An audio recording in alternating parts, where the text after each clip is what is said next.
Okay, happy Friday, everybody. Today is April 18th. I'm John Weigell here with Mark Dent, and this is the Hustle Daily Show.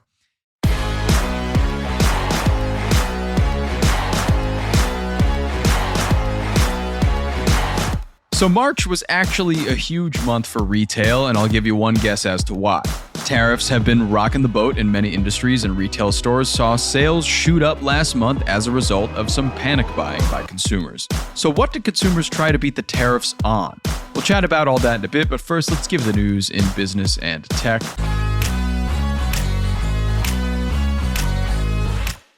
To start us off today, XAI added a memory feature to its Grok chatbot that allows it to remember details from past conversations with a user. So ChatGPT and Gemini already have kind of similar memory features, allowing the bots to give more personalized responses and learn user preferences. So this is just a big update for Grok.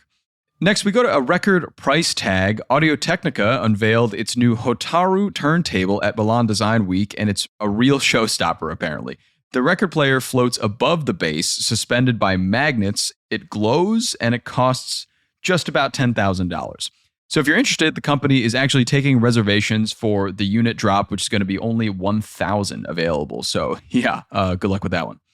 From there, we go to some weight loss drugs. Eli Lilly's stock is way up. It climbed 12% after revealing some successful data from the third trial of a new weight loss pill that is as effective, reportedly, as Ozempic.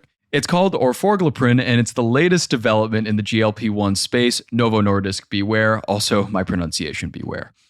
From there, we go to Chili's. So Chili's is starting to step on McDonald's McToes after an impressive year-over-year growth. While fellow companies like TGI Fridays and Red Lobster struggled, Chili's unveiled a new menu item called the QP, which, yeah, you guessed it, is a quarter-pounder cheeseburger. It can be found on their $10.99 3-for-Me menu, which includes a beverage, an appetizer, and a main. Mark, it looks like McDonald's has to look out a little bit. This is a pretty good deal.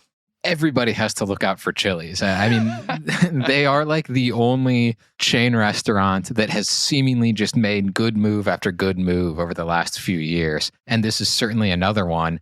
I mean, at McDonald's right now, it's around $10 for one of their value meals. It is. So the fact that you can go to Chili's and get this for $10.99 is a better deal, period. Yeah, it's not bad. And also Chili's has been integrating a lot of Chili's to go at the restaurants. You could just stop in, pick it up, and go home like nothing happened, just like you could at a McDonald's trip. So they're really hammering into that fast food space a little bit, and the brand recognition is really, really strong with Chili's. And I think this is going to be a really big win for them eventually.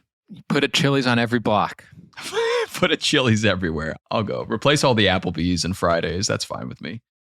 And finally here, luxury stalwart Hermes is the latest to hint at a price increase. Although the famous Birkin bag is tough to get and already around $10,000, the company is planning to hike prices on their items in the US only. So, Mark, I guess people should try to get this bag now if they can. It's the same price as the Audio-Technica turntable we talked about, so maybe they got a choice to make. Yeah, tough choice. This might be the most meaningless price hike of all time. I feel like Hermes could raise the price of its Birkin bag by 5x. Oh, yeah. And it would still be in just as much demand. I mean, these bags are so hard to get. It's just so random. You know, one of our reporters did a story about Birkin bags last year and talked to several people who'd had the opportunity to buy one. And for some, it would be like, you know, they'd gone into the store tons of times and they'd never gotten the chance.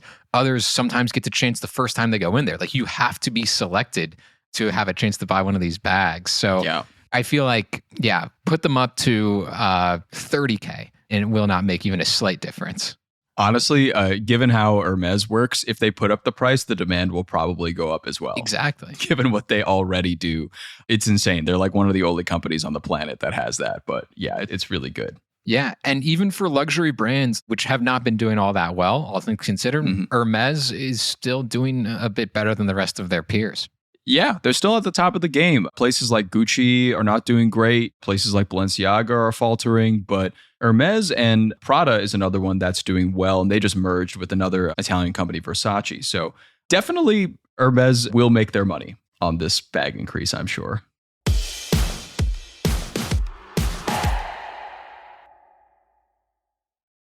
All right, on to the main story today. So people bought a ton of stuff in March to try and beat the tariffs. Mark, just how good was the market for retail last month? It was so good, I tried to get a Birkin bag, John. I wanted to beat that price hike. I'm the only one worried about it. No, I'm just kidding. Catch you in the store negotiating, but I've already bought 3 tassels.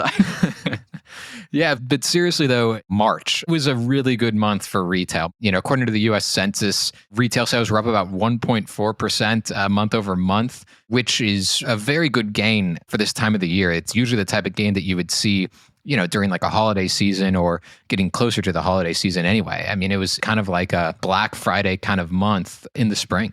Yeah, I mean, it's pretty interesting how much it has gained because February, for example, had a 0.2% gain from the year prior, and March showing a 1.4% is actually quite hefty. It sounds like very little, but it's actually quite a lot in this instance. Yeah, for sure. And the biggest reason why, or at least one of the biggest reasons why certainly, was an increase in vehicle sales. Yeah. People wanted to buy cars, SUVs, trucks. Those sales went up about 5.3%. And that accounted for more than half of the gain, right? If you take those out, then according to the census, the sales increase in March was only 0.5% in retail. So this was an example of people not just wanting to buy things, but more specifically wanting to buy big things, wanting to make big purchases in advance. And, certainly by March, President Trump and his administration had, discussed tariffs. They had initiated and then gotten rid of some tariffs. But this was before the big April 2nd day where they announced all of the tariffs, right. Obviously, that they then, dialed back or at least, put off most of those except for China. But nevertheless, this month didn't even happen during like peak tariff concern and peak tariff news kind of month. Right. Yeah, no, exactly. And it seems like a lot of people in March really flocked towards those bigger purchases, as you were referencing. And the automobile industry did pretty well this past month. And it's not just in terms of, people buying just new cars that would be imported, but also buying car parts. So it's also companies going out there and stocking up on parts because, they need to potentially wait for these prices to drop after the tariffs come in. So yeah, it definitely makes sense that cars are up there. What other things did you find or did you see being up there after cars? Building materials, gardening equipment, which is also potentially just because, it's that time of the year when people are starting to work on their gardens. Oh, yeah. Sporting goods sales were up. Bookstores, I love to see that. Mm-hmm. That was up 2.4%. Restaurants were also up. I would assume most of that is because of Chili's, though. They probably account for like almost all of that. Yeah, it's all the 3 for me deal, I'm sure. And the only things that were really down seems to be furniture, department stores, and gas stations. Gas consumption has been declining year over year recently, so that kind of adds up still. But before the tariff conversations came up, retail sales at the beginning of the year were down from the year prior. And a lot of that, as you remember, Mark, was chalked up to just being really cold in January. People didn't want to go outside, so people didn't really want to go shop. But it seems that flipped on a dime 2 months later. Because of the tariffs largely and just the overall concerns about the economy. If you look at consumer sentiment surveys, the University of Michigan has done these going back decades. And for April, they just got their April numbers in, I think in the last couple of days, maybe in the last week. The sentiment index was at 50.8. That's the lowest number that it's been since June 2022. Wow. And it's down from 71 in January. Wow. So that's how far it's dropped in just 3 months. And to put into more perspective how low this is, yeah, it was about this in June 2022. But 50.8 is lower than at any point during the Great Recession, lower at any point during like the inflation crisis of the late 70s and early 1980s. It's extremely low. And when consumer sentiment is low, on top of that, according to these same surveys from Michigan, people have concerns about inflation. And when they're concerned about inflation and sentiment is low, that means a lot of people want to just make some very quick purchases, especially of big goods, so they don't have to make them in the future because they're concerned about the future. Yeah, I mean, let's talk about the future here because, one would think a lot of these retail companies would be happy about this news because, big month, right? For all these car companies, big month for them in March, but it's definitely a short-term happiness for a long-term sadness, it seems. And I'm interested to see what the numbers coming out in April will look like, but I'm assuming they'll be way down after that April 2nd date. It could be the last hurrah. Who knows? Maybe April is the last hurrah, not March. Right. But yeah, I guess we'll find out. Yeah, I mean, given that 90-day additional wait period now, really, it's anybody's guess what this month could look like. Yeah, and it is so interesting because these tariffs could make goods more expensive, But right now, people are just like, let's keep buying goods to avoid that. So that's going to keep the economy humming. The worries that people clearly have could impact their buying choices, though, in the next few months. Yeah, very much could. I definitely missed my chance, and I'm going to have to wait like 2 years to buy a car now, probably. So yeah, well, just buy that turntable for now instead. Yeah, maybe I'll stock up on that and a Birkin bag if I'm so lucky. Yeah.